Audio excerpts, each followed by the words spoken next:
The band somewhere beyond the warehouses tried to strike a march, but its music drowned beneath the chorus of cranes.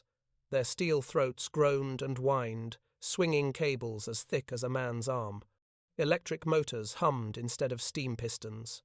The air itself smelled alive, ozone, hot iron, and the sea's tarred breath. The prisoners of the Afrika Korps shuffled down the gangway, boots thudding on planks slick with creosote. Shackled only by exhaustion, they followed the shouted cadence of American guards toward the waiting pier. One of them, a former clerk from Hamburg who kept a pocket diary through every defeat, looked up from the page and wrote in German shorthand, "We arrived as prisoners, but the docks looked like victory made of steel." Beyond the wharf stretched an empire of motion. Norfolk's harbour sprawled across 4,300 acres, its quays thick with ships and its skyline stitched by gantry cranes. Cargo nets rose and fell with metronomic calm barrels of aviation fuel, crates of rations, stacks of ammunition boxes that gleamed in the sun like copper bricks. Nothing here shouted improvisation. Every move seemed planned, timed, repeated 1,000 times before breakfast. A lieutenant from the United States Navy, young and matter-of-fact, explained to another officer while passing the column, "This base handles more tonnage every single day than Kiel or Hamburg manage in a week." He did not raise his voice. He simply recited a statistic that was neither boast nor threat, merely normal. The prisoners could smell the hot oil from diesel tractors, hear the thrum of generators that never rested. Overhead, electric lines draped from pole to pole, carrying power that did not flicker even under the crush of noon. The German electrician among them watched a crane swing its load with a steady whine and whispered, almost reverently, "Electric, no steam, no smoke." Down the pier, Liberty ships waited at their berths, grey hulls identical from stem to stern. Each bore a plain name stenciled in white block letters: Jeremiah Dixon, John W. Brown, Sam Houston. Their sheer number overwhelmed the eye, rows of ships tied nose to tail like boxcars in a freight yard. The guards herded the line past a warehouse stacked with burlap sacks stamped U.S. Army Quartermaster Corps. The floor vibrated under the wheels of forklifts, machines the Germans had never seen, lifting tons as if mocking gravity. Inside, fans spun lazily, stirring air heavy with grain dust and sunlight. Everywhere there was light. Electric bulbs hung in long rows, burning even at midday. To men who had fought by lantern glow in desert bivouacs, this continuous brilliance seemed obscene and holy at once. The diarist counted cranes as they marched. 1, 2, 3, 4, 5. He stopped at 15. He lost count of the ships. The sound of them loading blurred into one continuous rhythm, like the pulse of an organism too large to comprehend. America, he realized, was not a collection of factories.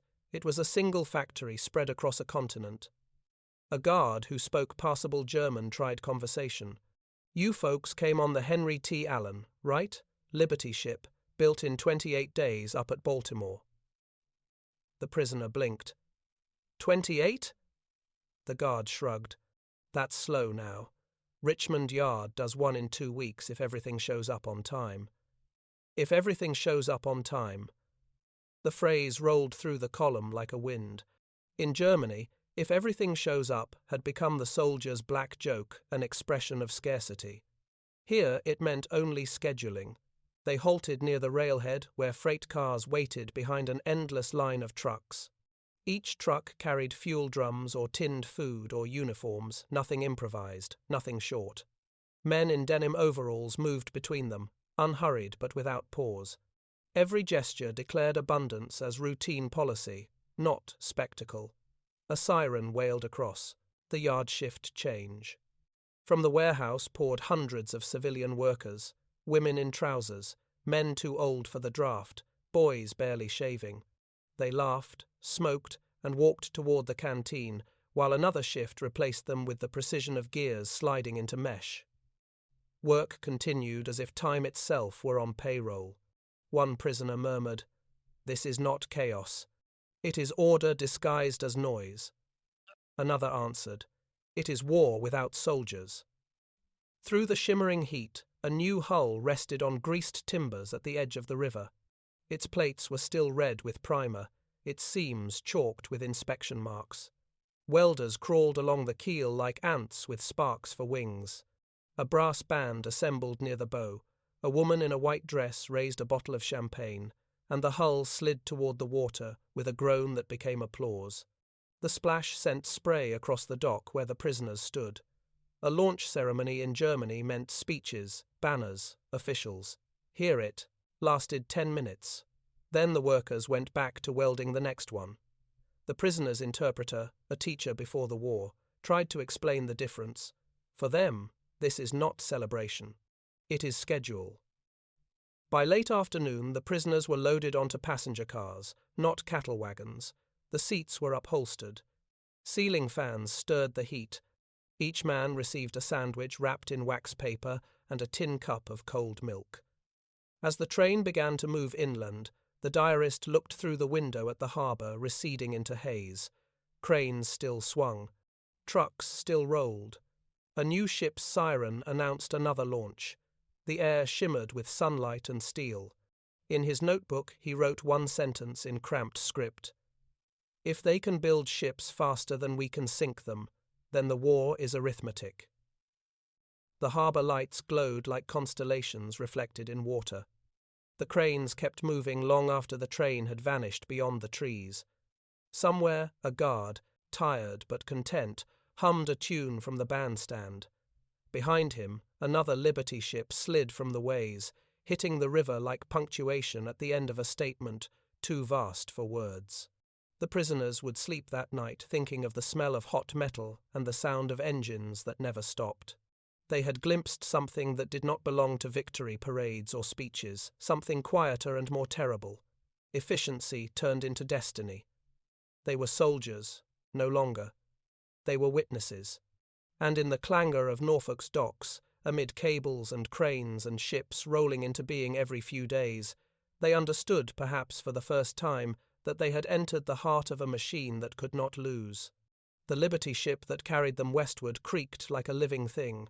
Its heartbeat came from the engine room steady, confident, unbothered by the endless roll of the Atlantic. For the German prisoners crowded below decks, the sound became a kind of lullaby, proof that the machine knew exactly where it was going. The vessel was built for 11 knots, yet it felt unstoppable. The slow rhythm of its triple expansion steam engine, massive pistons cycling beneath steel grating, filled every corridor with a deep, even pulse. One prisoner, a mechanical engineer before the war, timed each stroke on his watch and whispered, "German engines breathe. This one never exhales." The ship's name, painted white on grey steel, was ordinary, SS Robert E. Lee. But to those aboard, it seemed like something mythic. A ship that had carried fuel and munitions east now returned with the defeated proof of a world turned inside out. The crew treated their human cargo with a detached professionalism that disarmed even the most suspicious prisoners. Lines formed 3 times a day for meals. The food, white bread, tinned peaches, sweet coffee, tasted indecently rich. Each man received over 3,000 calories daily, the same as the crew. The galleys' rhythm rivaled that of any barracks. Industrial stoves glowing red, ladles clanging against vats, smell of roasted meat drifting through vents. A boatswain named Callahan, his arms tattooed with anchors and saints, leaned over the railing one afternoon and grinned at a few Germans standing aft for fresh air. "Built in 28 days, boys," he said, tapping the deck plate with his boot. "You believe that?" None answered. Callahan shrugged. "Don't matter, ship's solid.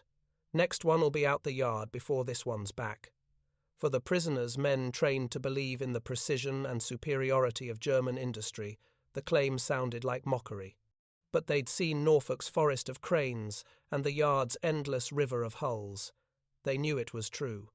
On the mess deck, men compared notes. Some had worked in Krupp or Blom and Voss before conscription. They whispered of material shortages, of plants without power after air raids. One muttered, "We would argue for weeks about a single bearing shipment." Here they waste bearings like we waste breath. Every night, the Liberty ship ploughed through the black Atlantic convoy lanes under a sky of cold stars. The sea hissed along her hull. Each day brought routine so precise it felt ritualized. A whistle at 6, breakfast at 7, lifeboat drill on the hour. No panic, no confusion. The guards, mostly young Americans with Midwestern accents, joked easily with the crew. They carried sidearms but rarely raised their voices. When storms rose, they helped steady seasick prisoners without insult. The equality of tone baffled the Germans, accustomed to hierarchy as reflex. One sergeant whispered to another, "They do not fear their officers." His companion replied, "Maybe their officers deserve it." On calm evenings, prisoners were allowed on deck in small groups. From there they could watch the convoy stretch across the horizon, dozens of Liberty ships, tankers, and escorts sailing in tight formation. Each silhouette identical, each funnel belching the same rhythm of smoke. It was not a fleet, it was a production line that floated.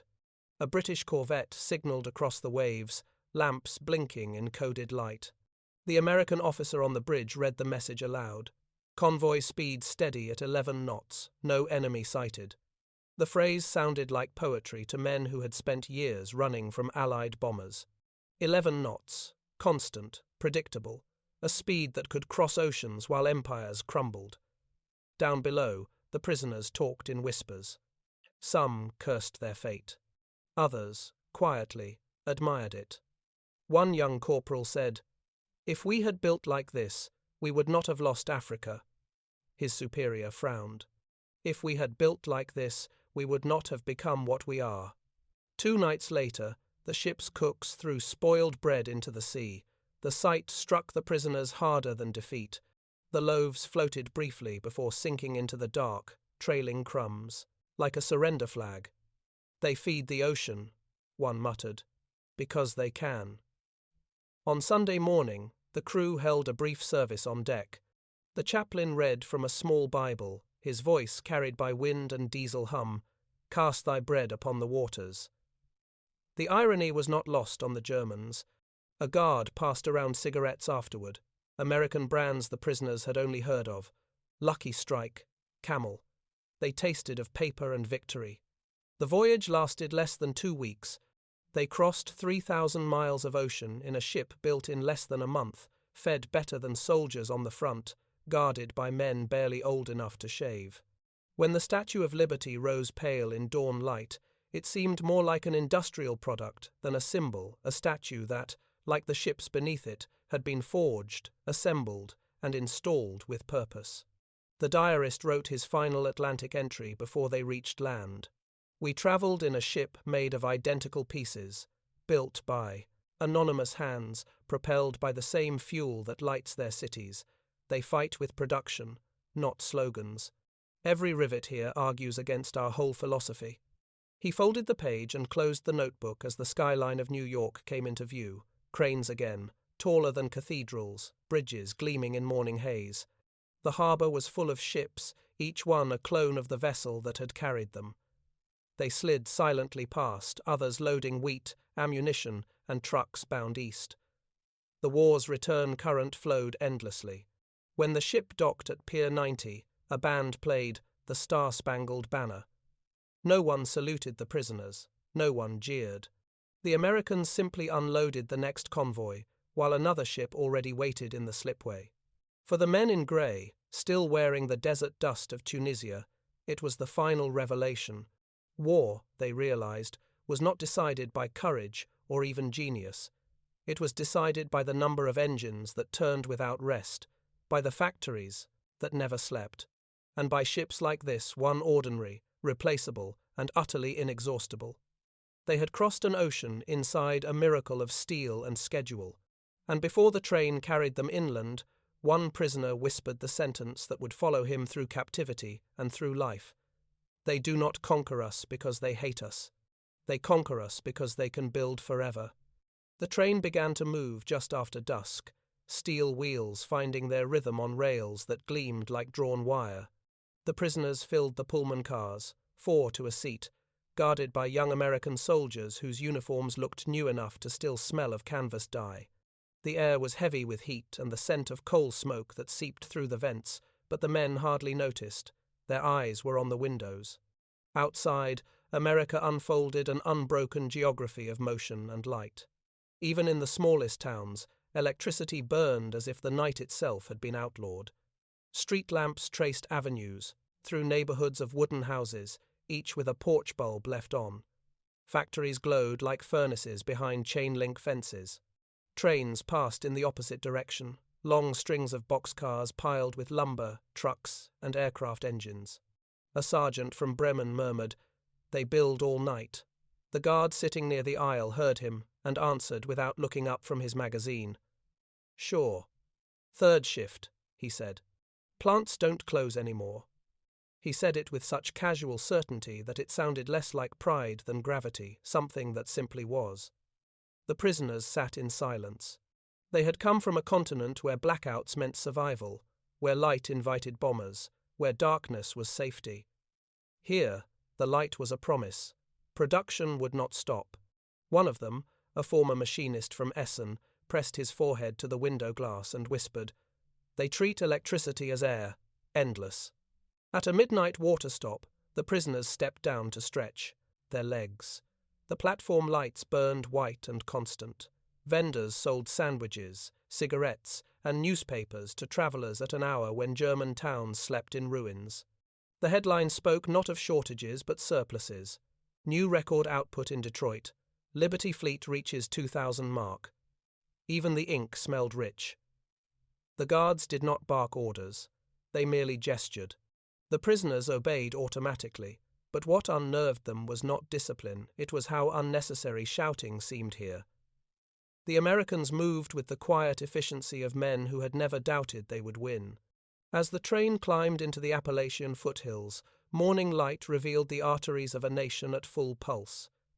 Telephone wires ran alongside the tracks in endless parallel, flashing in the sun like drawn silver. Every mile or two, a siding branched off toward a coal yard, a sawmill, or a refinery. Water towers bore the names of towns Roanoke, Knoxville, Chattanooga, each one feeding some, the larger system the prisoners could not yet map. The diarist from Hamburg filled pages in his small notebook. Every hill hides a factory, every valley hums. It is not one country, but a machine that breathes. The guards distributed breakfast, eggs, toast, and real butter. The prisoners ate in silence, each bite tasting of insult and revelation. Butter in wartime, coffee without ration cards, bread that was not black or bitter. "They feed their captives as if the war were already over," one man muttered. Another corrected him softly. "It is." By noon, the train passed the Bethlehem Fairfield shipyard in Baltimore. Through the window, they saw cranes taller than cathedrals pivoting over half-built hulls. Sparks flew from the seams like fireworks. Dozens of grey skeletons lay side by side, ships in various stages of birth. The guard leaned closer and said, "That's one of the big ones. Used to build one every month.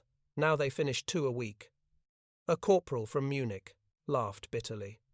2 a week? Lies. The guard shrugged. "Ask the papers. They don't hide the numbers. What's to hide?" It was true. American newspapers printed their own strength in daily columns: steel tonnage, bomber output, Liberty ship counts, because abundance needed no secrecy. As the train rolled west, the countryside changed from ports to farmlands, but even the fields looked industrial. Tractors crawled between rows of corn, silos gleamed in aluminum paint. Every few miles, a grain elevator reached skyward, each one feeding rail cars lined in patient rows. At night, the prisoners could not sleep. They stared through glass at the horizon, lit orange by refineries or steel mills. Smoke poured into the sky, not as chaos, but choreography. In Germany, smoke meant ruin. Here, it meant progress.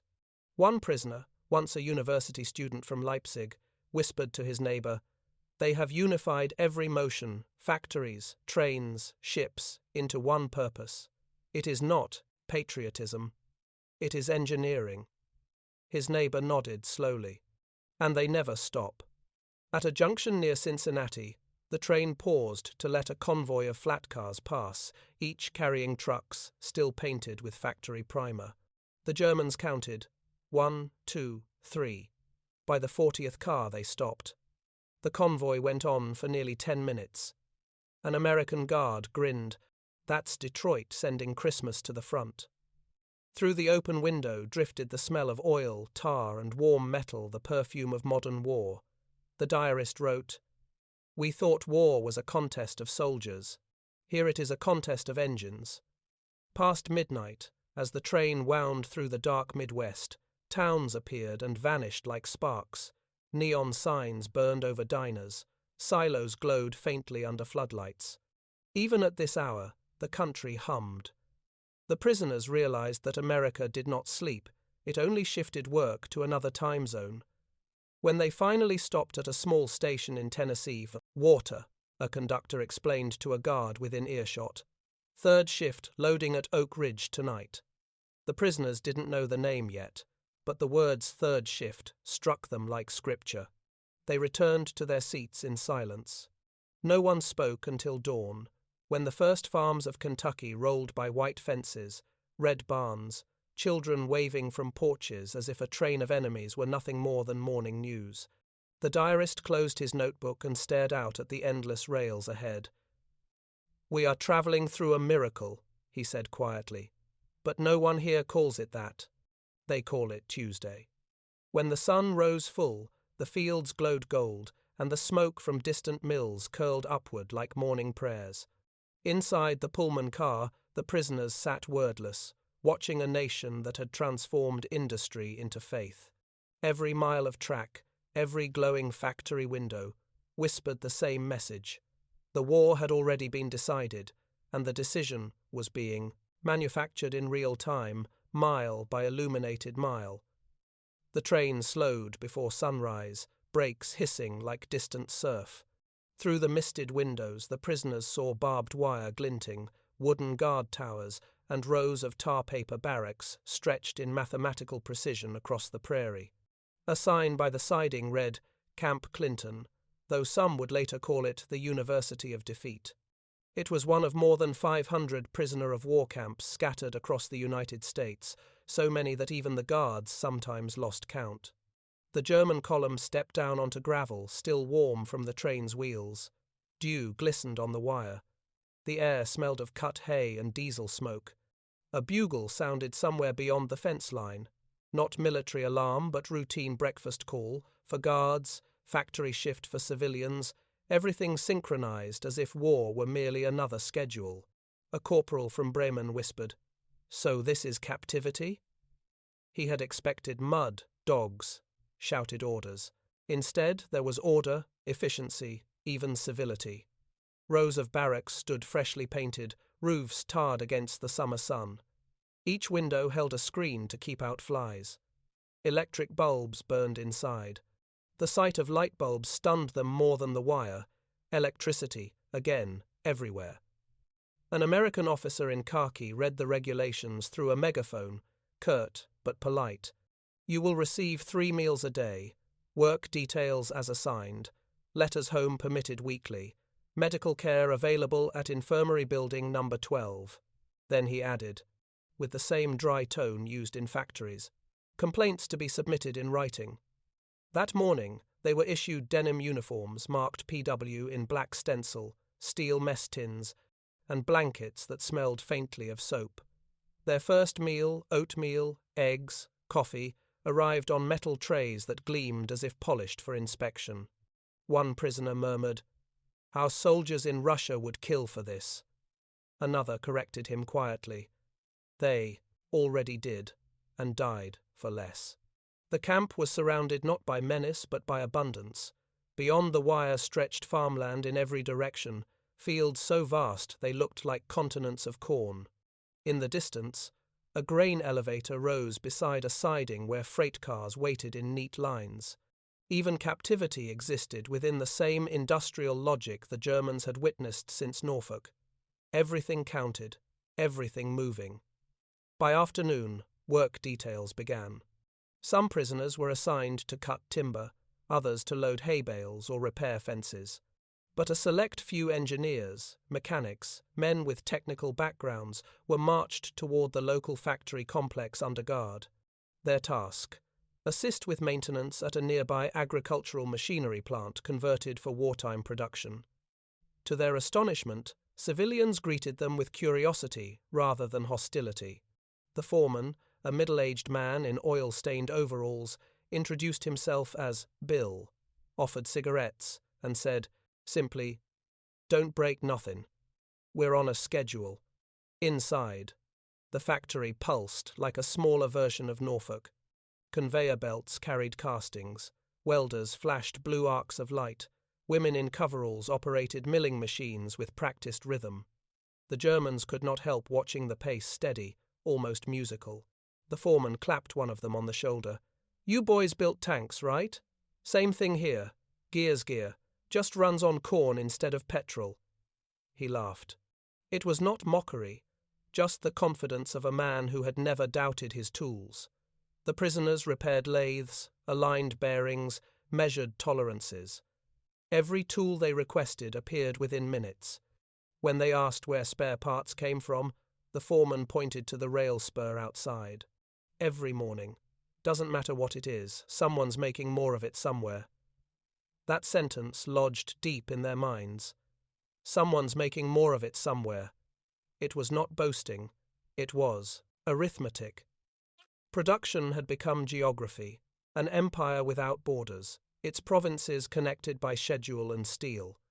Back at camp, the evenings were filled with lectures and reading. The Americans allowed books from the Red Cross, even English lessons.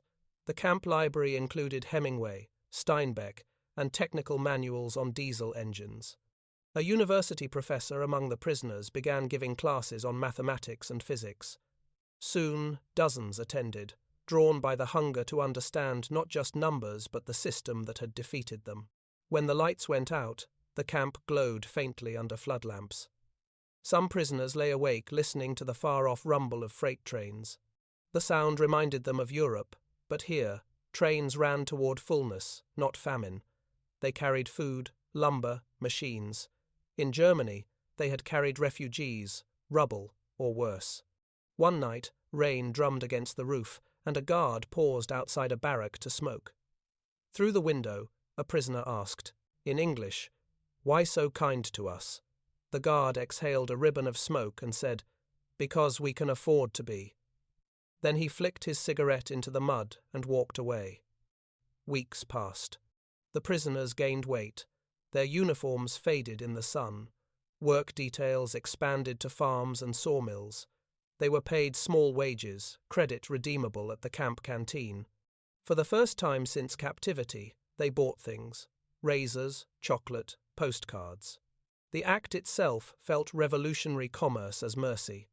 Each morning they watched freight trains pass just beyond the wire, flat cars loaded with crates marked Ordnance or Air Corps. The locomotives thundered west, smoke curling into perfect plumes. A machinist prisoner counted cars aloud until the guard chuckled, "Quit counting. There'll be another train behind it in 20 minutes. The diarist recorded that line carefully. There will always be another train. He underlined it twice. Autumn came early that year. The cornfields turned bronze, the air cool and sharp. The prisoners worked beside American laborers, bringing in the harvest. Machines did the work of battalions. Combines roaring, conveyors spewing golden grain into waiting trucks. At sunset, the sky glowed red over the silos, and the prisoners stood watching in silence. One of them whispered, "This country wages peace the same way it wages war." That night, in his bunk, the diarist wrote one more entry before sleep.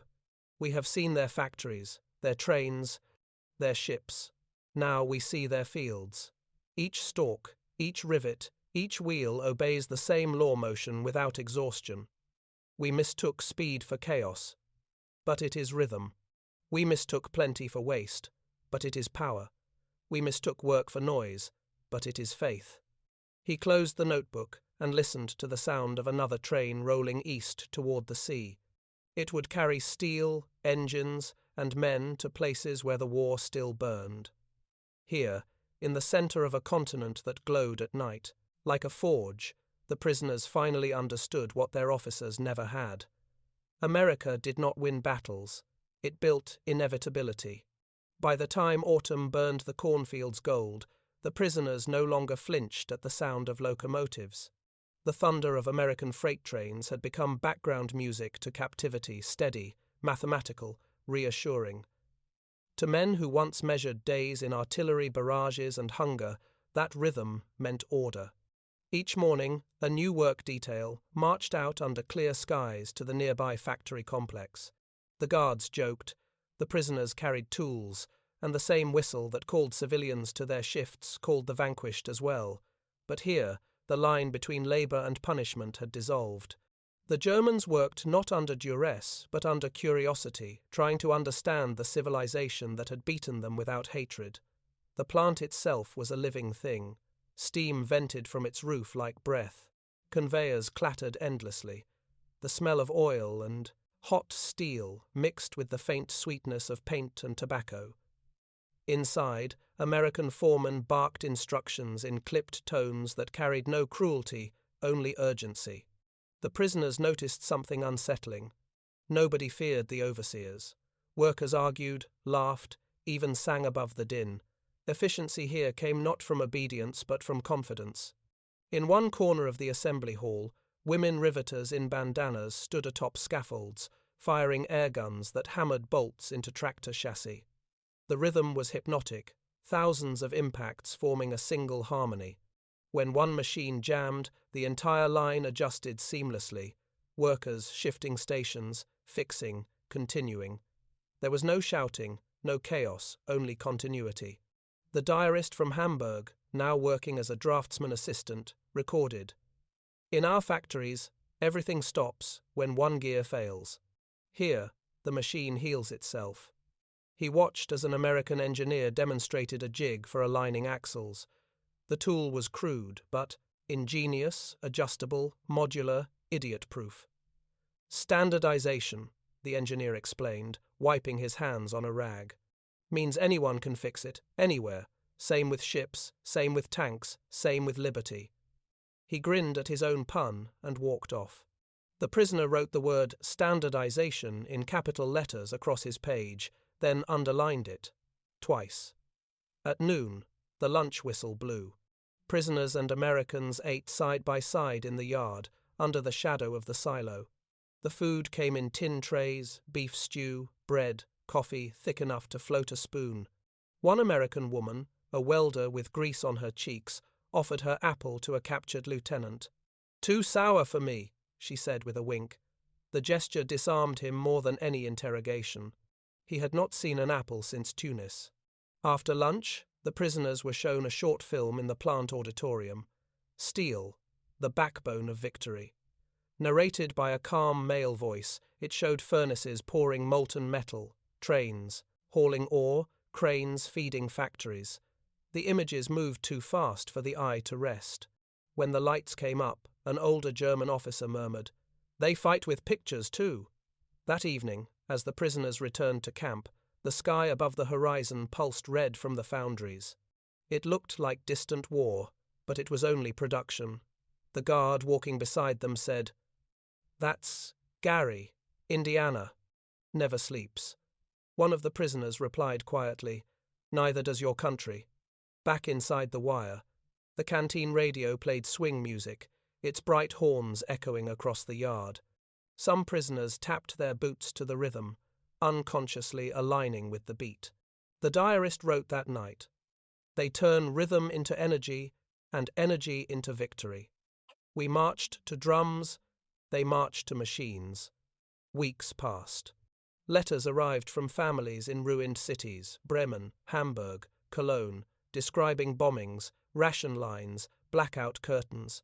The prisoners read them under, electric light, the hum of the bulbs steady and merciless. For the first time, victory and morality seemed interchangeable. America did not need propaganda. Its proof glowed in every watt, every meal, every unshouted command.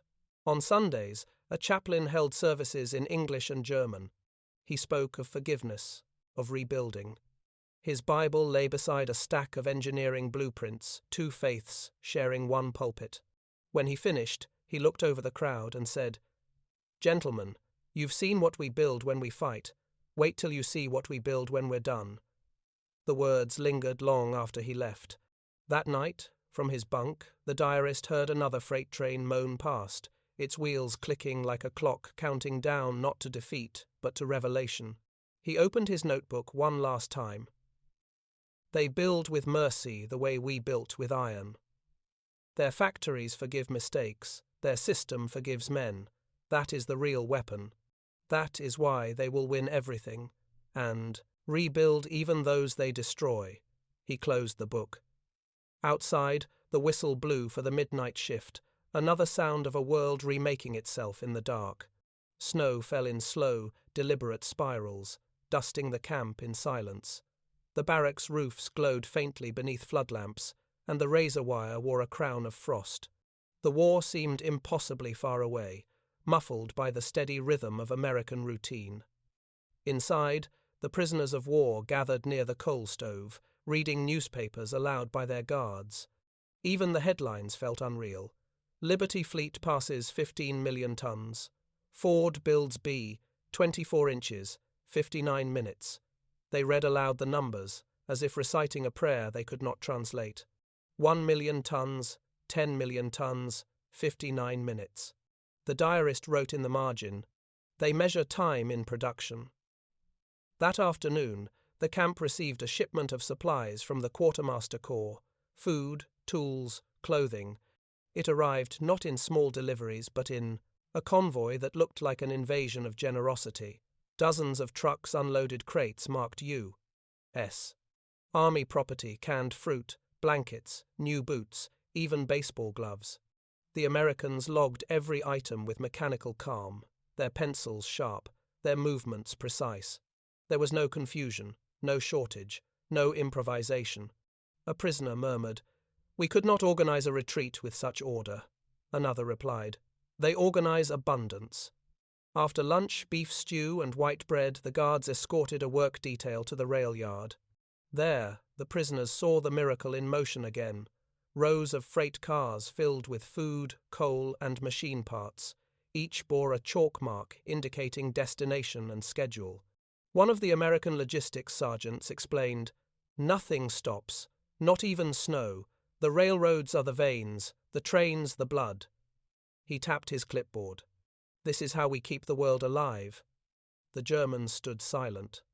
One, a former engineer from Hamburg, asked, through an interpreter, "And if one line is bombed?"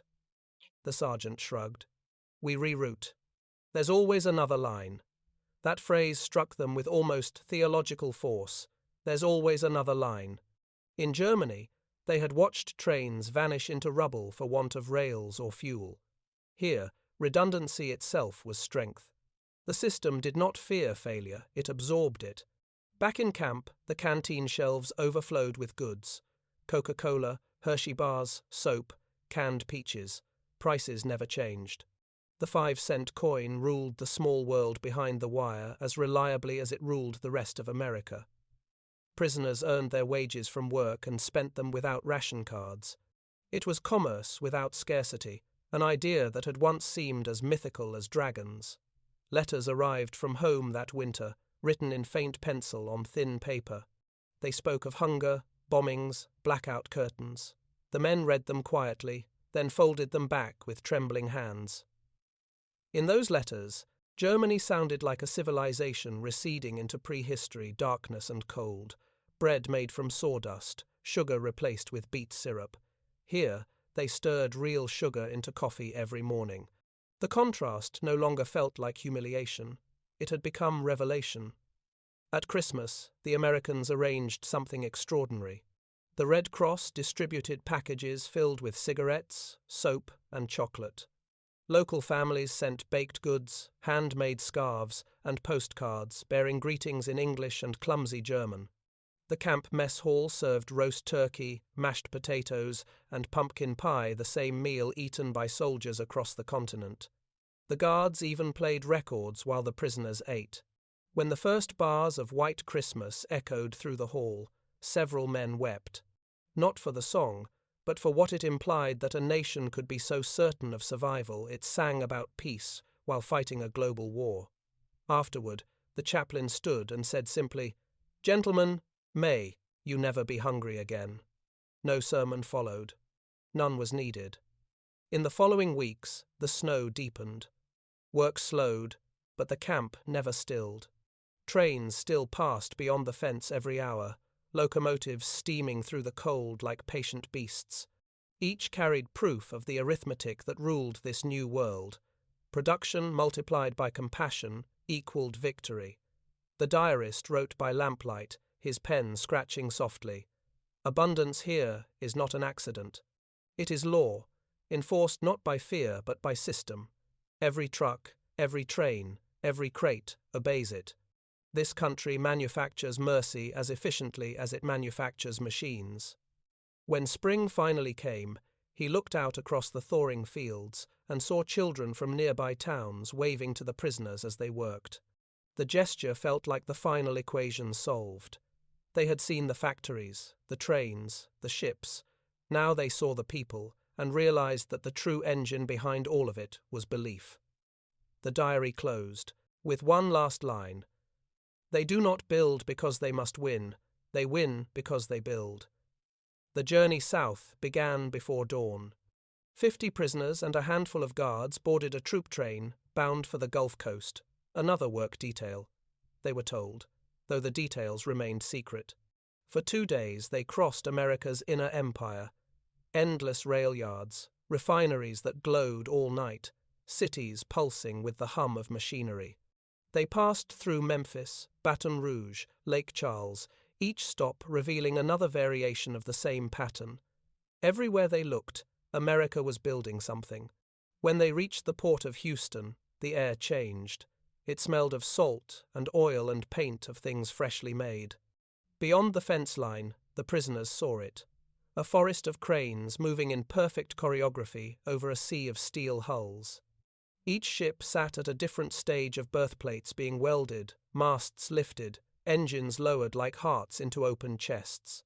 The camp commandant, an older Navy officer, addressed them briefly. "You will assist in maintenance and cleanup at the Todd shipyard. No restricted areas, no photographs. What you see here is public knowledge. The world will see it soon enough." His tone carried neither threat nor pride, only certainty. Their first sight of a completed vessel was staggering. The S. Robert E. Peary lay moored at the pier, freshly painted, the letters of its name gleaming white. An American worker told them, almost casually, that this ship had been built in 4.5 days the previous December, a record. The Germans laughed at first, then realized he wasn't joking. The man shrugged, chewing tobacco. "We had to prove a point. Now we average 2 weeks. 2 weeks. In Bremen or Kiel, a ship might take months. Here, time itself had been conquered." The diarist described the scene with clinical wonder. The cranes move like metronomes, each swing precise, each weld identical. There is no art, here only multiplication. He watched as women with welding torches sealed seams that glowed like molten lace, sparks falling around their faces like stars. Beside them, riveters worked in rhythmic unison, the sound echoing across the yard, an iron heartbeat that never faltered. At the far end of the dock, a foreman explained the process.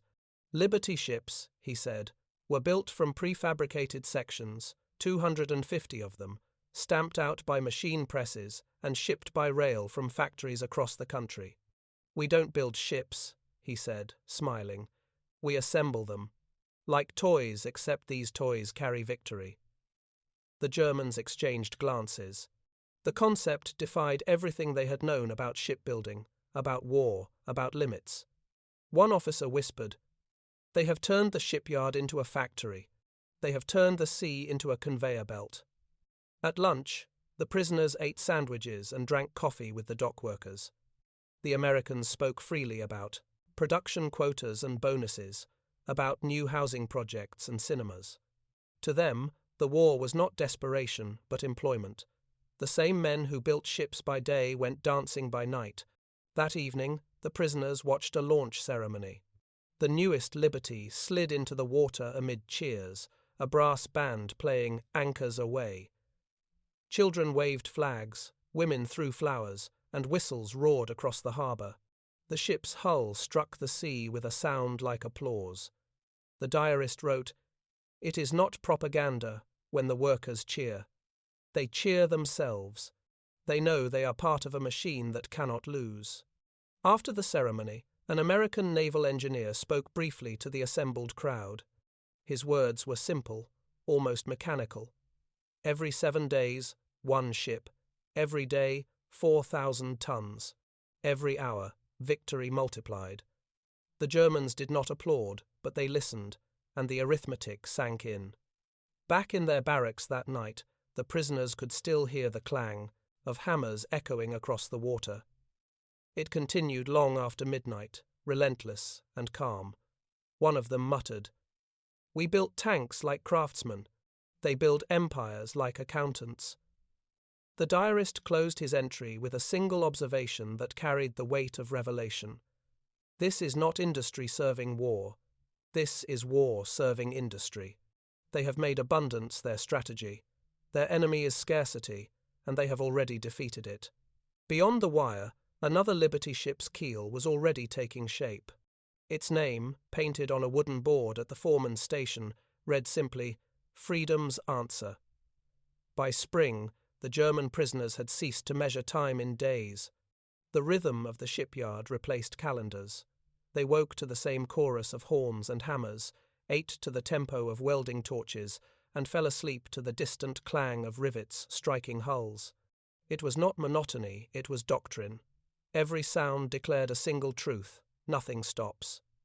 The prisoners had been moved to a barracks near the edge of the harbour, where they could see the dry docks from their windows.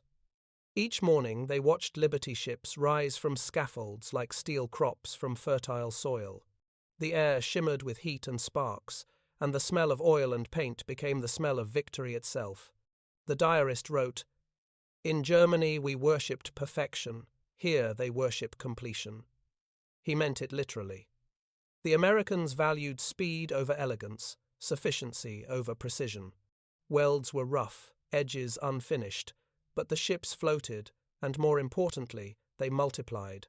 One German engineer, a former shipbuilder from Hamburg, studied the process for hours before saying quietly, "They have achieved what we tried to avoid, error distributed, not eliminated.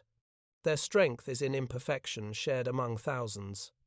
That phrase, imperfection shared, became a kind of revelation among the prisoners. They began to understand that American victory was not the product of flawless design, but of infinite capacity. Each mistake mattered less because it was diluted across abundance. When a part failed, another replaced it within hours. When a worker fell ill, another filled the slot. The system did not punish weakness, it absorbed it.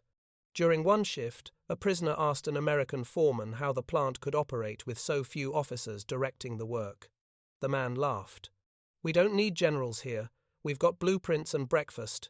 He held up a clipboard as if it were a weapon. "Orders on paper, coffee in the morning.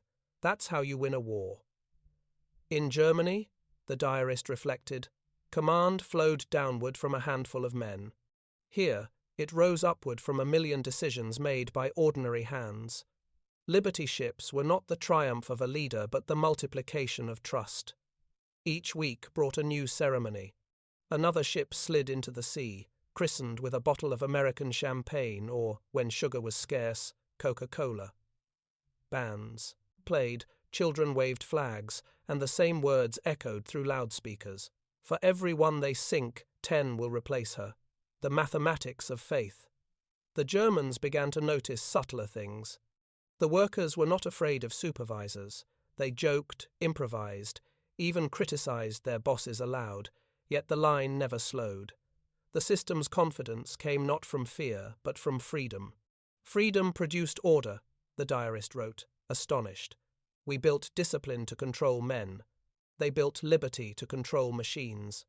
One afternoon, the prisoners were shown the shipyard's training center, a vast warehouse where new workers practiced welding on scrap plates before touching a hull. The walls were lined with signs: speed, not perfection. Better a finished weld today than a flawless one tomorrow. The Germans stood silent before those slogans. They had been taught the opposite since childhood. Here, even imperfection was productive. A Navy engineer gave them a tour, explaining how each ship's section was fabricated in a different state: hulls from Pennsylvania, engines from Ohio, propellers from California, and assembled like puzzle pieces at the coast. "It's not a shipyard," he said with a grin. "It's America in miniature." That evening, the prisoners watched a convoy depart. 7 Liberty ships, identical and freshly painted, slipped from the harbour in single file, escorted by destroyers. As their sterns disappeared over the horizon, one of the Germans whispered, "Each of those carries more steel than our army can move in a month." Another corrected him, "And they launch 7 more next week." When darkness fell, the shipyard kept working. Floodlights burned across the bay like a second dawn. The prisoners sat outside their barracks, watching sparks drift into the night sky. The diarist wrote his final entry for the day. They have replaced heroism with efficiency. Their courage is mechanical, their faith industrial, and yet it feels almost holy. Each ship is a hymn, each rivet a prayer. They do not build to conquer. They build because they believe building itself is victory. He paused, listening as the shipyard horns blew the midnight shift awake. Somewhere out there, another keel waited to rise, another liberty waiting to be named.